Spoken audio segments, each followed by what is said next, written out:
Welcome to Motivational Humanity. You are not alone. Good evening, everyone. Before we dive in, I want to ask a question. When was the last time you truly put yourself out there? I'm not talking about a safe step forward or a calculated risk. I mean a moment when you felt exposed, maybe even a little terrified, but you showed up anyway. That's what daring greatly is all about. Daring greatly isn't about winning or losing. It's about showing up, being seen, and stepping into the arena, no matter the outcome. Today, I want to share you that can guide us all to live with more courage, more authenticity, and more connection. Vulnerability is a word that often makes us uncomfortable. It conjures images of being exposed, defenseless, or even weak. Society has taught us that to be vulnerable is to invite harm, to risk judgment, or to give away too much of ourselves. But the truth is far more profound. Vulnerability is not a weakness. It's a deep well of strength. Think about the moments in your life when you felt most alive, most connected, or most proud. Were those moments wrapped in certainty, or did they come with an element of risk? Maybe it was telling someone you loved them before you knew how they felt. Maybe it was presenting an idea you truly believed in, knowing it could be shot down.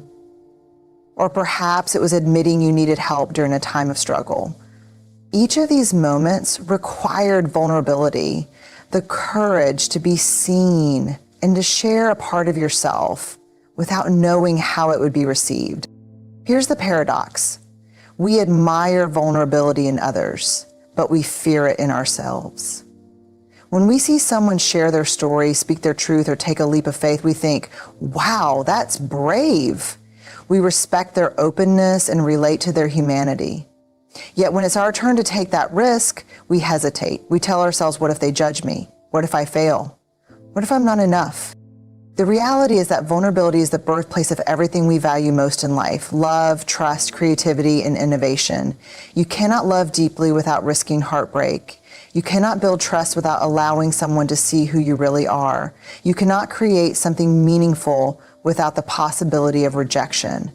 Vulnerability is the doorway to these experiences, and the strength it takes to walk through that door is immeasurable. What's fascinating is that vulnerability isn't just about the big, life-changing moments. It's in the everyday acts of being real. It's in admitting you don't have all the answers, apologizing when you've hurt someone, or asking for what you need. These acts may seem small, but they build the foundation of authentic relationships and a fulfilling life.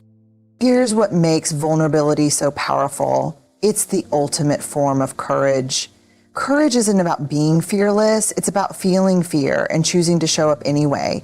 When you allow yourself to be vulnerable, you send a message to the world and to yourself: I am enough as I am, and I'm willing to be seen. That's a radical, transformative act. It's also important to remember that vulnerability isn't a one-way street. It's not about oversharing or exposing yourself to everyone. It's about creating spaces where you can show up as your true self and inviting others to do the same. It's in those spaces, whether in a friendship, a family, or a workplace, that trust grows and connection. We all carry stories of times when we were vulnerable and didn't go the way we hoped. Maybe you shared a dream and someone dismissed it. Maybe you opened up about a struggle and felt judged.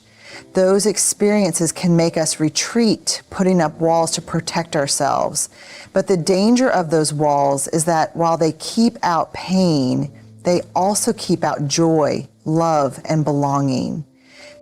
To live a life of meaning, we must embrace the discomfort of vulnerability. Yes, it's risky. Yes, it's uncomfortable, but it's also where the magic happens. When you dare to show up, flaws and all, you give others permission to do the same. And in those moments, the world becomes a little more human, a little more connected, and a lot more beautiful. Vulnerability isn't a sign of weakness. It's the greatest act of strength we can muster. It's the courage to say, this is who I am, and the resilience to stand tall no matter the response. That's power. That's bravery. That's what it means to truly dare greatly. Shame is one of the most isolating emotions we can experience. It's that quiet, insidious voice in the back of our minds that whispers, you're not good enough, or if they knew this about you, they'd never accept you. It thrives in the dark corners of our lives, feeding on our fears and insecurities, convincing us to stay silent and hide the parts of ourselves we believe are unworthy. The nature of shame is secrecy. It's the instinct to cover up, to retreat, to bury our feelings and experiences deep where no one can see them. And the more we keep it hidden, the more power it gains. Shame grows when we isolate ourselves because it convinces us that we're the only ones feeling this way. It tricks us into believing that we're fundamentally flawed, that our mistakes or imperfections make us unlovable or unworthy. But here's the thing, shame cannot survive the light. It cannot thrive in the presence of empathy, compassion, and connection. The moment we speak our shame, we begin to take its power away. The moment we share our stories with someone who listens without judgment, we begin to dismantle the walls it has built around us. Think about a time in your life when you carried a secret or a sense of failure that felt unbearable. Maybe it was a mistake at work, a relationship that didn't work out, or a struggle with your mental health. You might have told yourself, I can't let anyone know about this. But then perhaps you took a chance and opened up to a trusted friend, family member, or therapist. How did it feel? Chances are their response was one of understanding. And in that moment, the weight of shame began to lift. Connection is the antidote to shame. When we share our struggles and someone responds with empathy, it creates a powerful shift. It reminds us that we're not alone, that our imperfections don't make us unworthy, they make us human. Empathy says, I've been there too, or I can't fully understand, but I'm here with you. And in that space of shared humanity, shame loses its grip. What's remarkable is that this process of sharing and connecting doesn't just help us, it helps others too. When we're brave enough to speak our truth, we give others permission to do the same. It creates a ripple effect of vulnerability and connection, where people feel safer to let down their guard and be real. And in that authenticity, we find strength and healing. It's important to acknowledge that sharing isn't always easy. It takes courage to open up, especially when shame has convinced us that our struggles are evidence of failure. But we don't have to share with everyone. It's about finding the right people, those who have earned the right to hear our stories, who will meet us with kindness and understanding. It's in those safe spaces that we can begin to heal. There's also a collective power in addressing shame.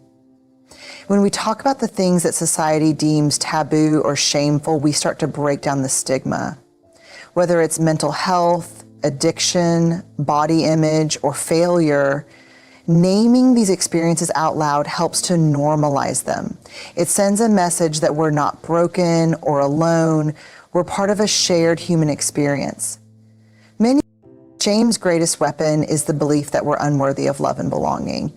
But the truth is, love and belonging are not something we earn. They are our birthright. When we connect with others, when we show up as our authentic selves, we remind each other of that truth. So, the next time shame whispers in your ear, remember this: you don't have to carry it alone.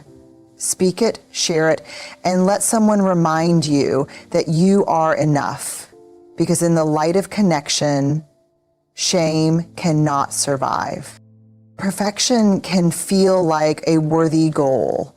We often hold on to the belief that if we get everything just right, if we never make mistakes, never fall short, never show weakness, then we'll succeed, we'll be safe, and we'll be worthy of admiration.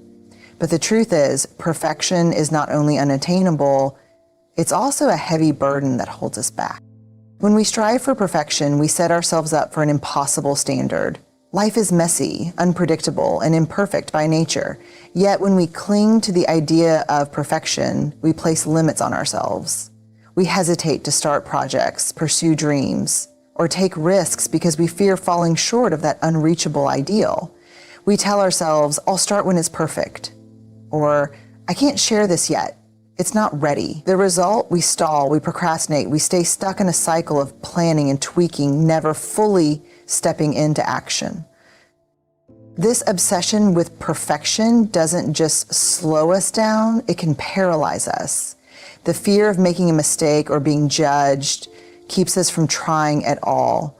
We avoid the vulnerable moments that come with learning and growing because we don't want to face the discomfort of imperfection. But here's the thing, progress isn't about getting it all right the first time. It's about moving forward, one imperfect step at a time.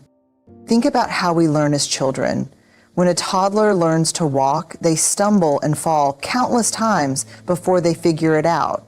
No one expects them to get it right on the first try. In fact, every fall is a step toward mastering the skill. The same principle applies to all areas of life. Progress comes from trying, failing, learning, and trying again, not from getting it perfect. Perfectionism also creates a false sense of worth.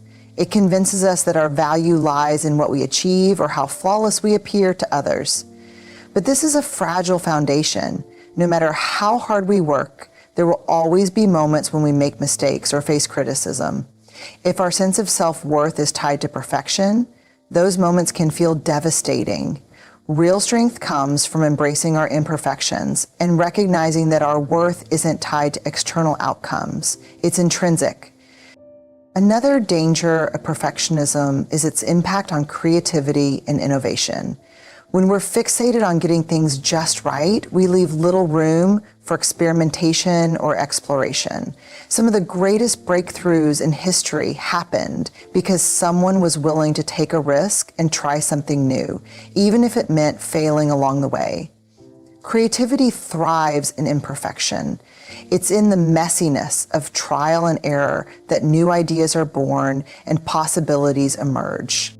Moreover, perfectionism often comes at the cost of our mental and emotional well-being. The relentless pursuit of an ideal can lead to burnout, anxiety, and feelings of inadequacy. It's exhausting to constantly chase a moving target that you can never quite reach. And while we may think that perfection will earn us love or approval, the truth is that people connect with authenticity, not flawlessness. Progress, on the other hand, is liberating. It invites us to focus on growth rather than outcomes. It reminds us that every small step forward is a victory, even if it's not perfect. Progress celebrates effort, resilience, and the courage to keep going, even when things don't go as planned. To let go of perfection doesn't mean lowering your standards or settling for mediocrity. It means embracing the process of learning and evolving. It means understanding that mistakes are part of the journey, not a sign of failure. It means valuing action over hesitation and growth over stagnation. The most remarkable achievements don't come from perfection, they come from perseverance. They come from people who are willing to take risks, to fail, and to learn along the way. Progress is messy, it's imperfect, but it's also where the magic happens. So if you're waiting for the perfect moment to start, know this: the perfect moment doesn't exist. Start now where you are with what you have. Take the first step, even if it's small. Allow yourself to be a beginner, to make mistakes, and to grow. Because progress is what moves us forward, and perfection is what holds us back. Courage is often misunderstood. We tend to think of it as the absence of fear, a kind of boldness or confidence that doesn't waver in the face of uncertainty. But the reality is much more complex and much more human. Courage isn't about banishing fear. It's about feeling the fear and choosing to act anyway. Fear is a natural response to risk and uncertainty. It's hardwired into us as a survival mechanism, alerting us to danger and urging caution. But in many cases, fear shows up not because we're in physical danger, but because we're stepping into something unfamiliar or vulnerable. Maybe it's starting a new job, sharing an idea, admitting a mistake, or pursuing a dream. These moments trigger fear because they require us to stretch beyond what we know and step into the unknown. And that's where courage comes in. Courage is the voice that says, yes, I'm scared, but I'm going to do it anyway. It's not about erasing fear. It's about making space for it while still moving forward. Think about a tightrope walker high above the ground. Their heart may be racing, their palms sweaty, their thoughts filled with what ifs.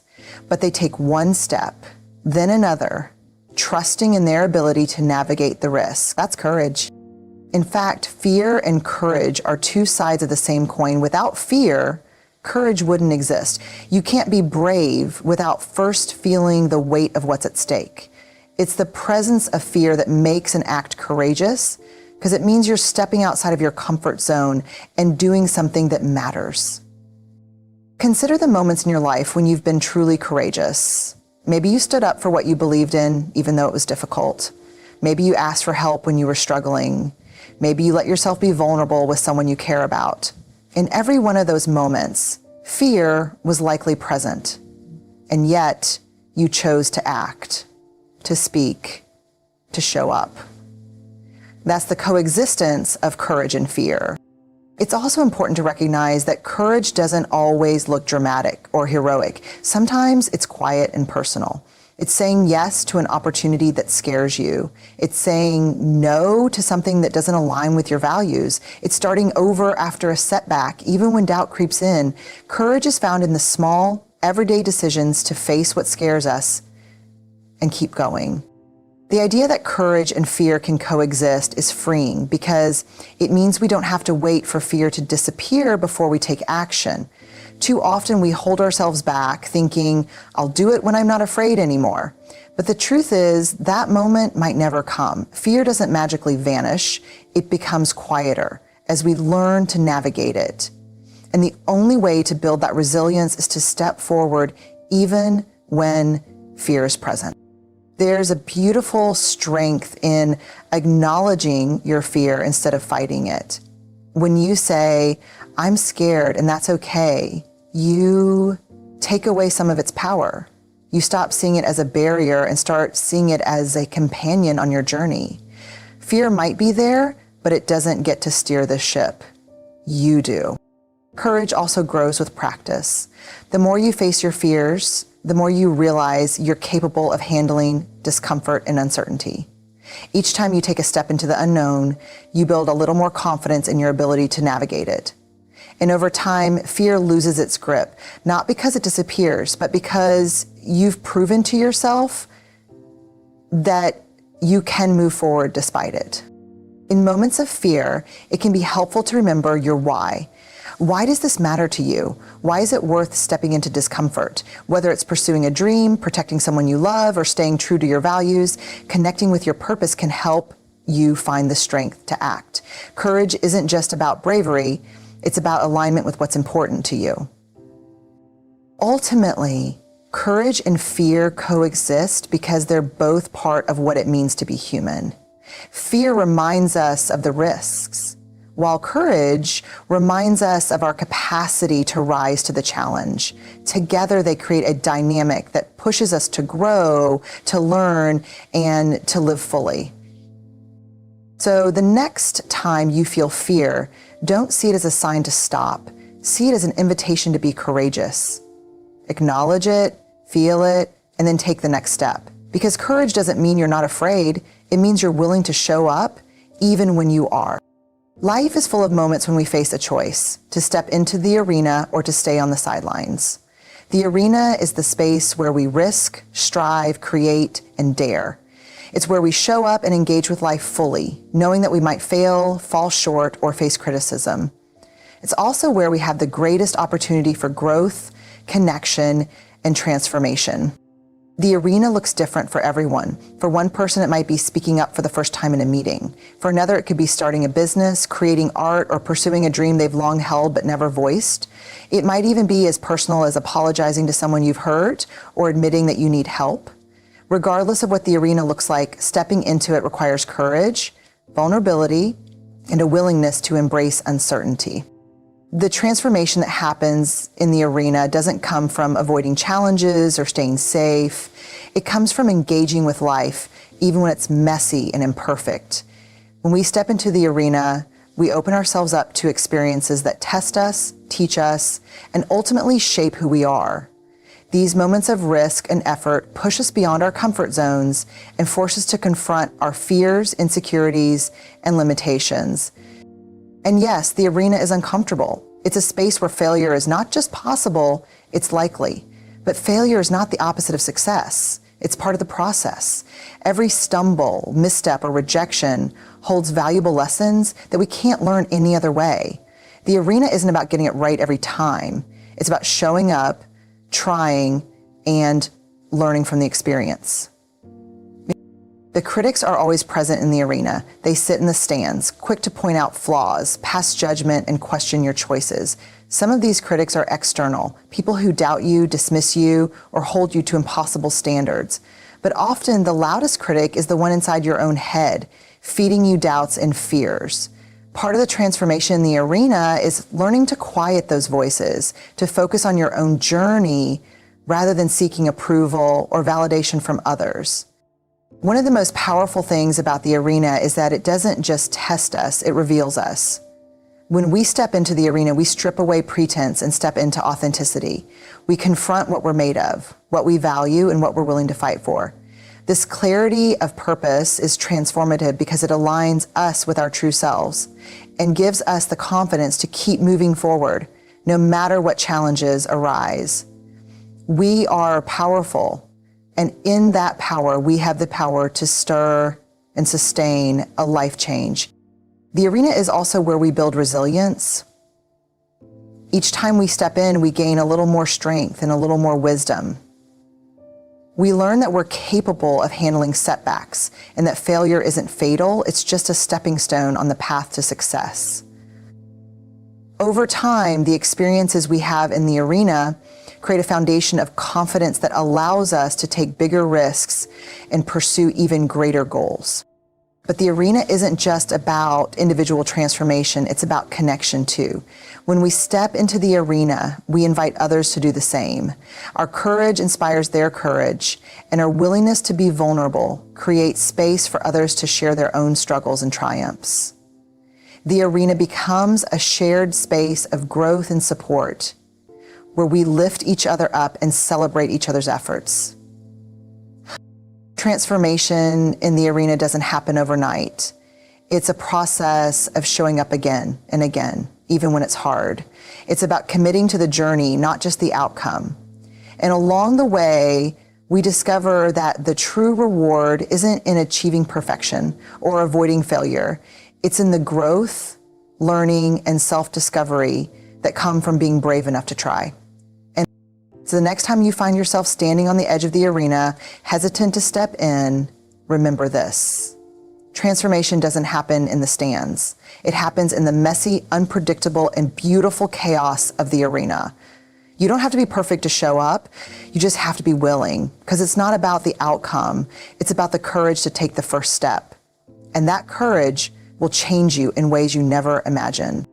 So as we leave here today, I challenge you. Step into the arena. Dare to be vulnerable, to connect, to be imperfect, to face fear, and to grow. Because a life spent daring greatly isn't just a life well lived. It's a life that inspires others to do the same. Thank you.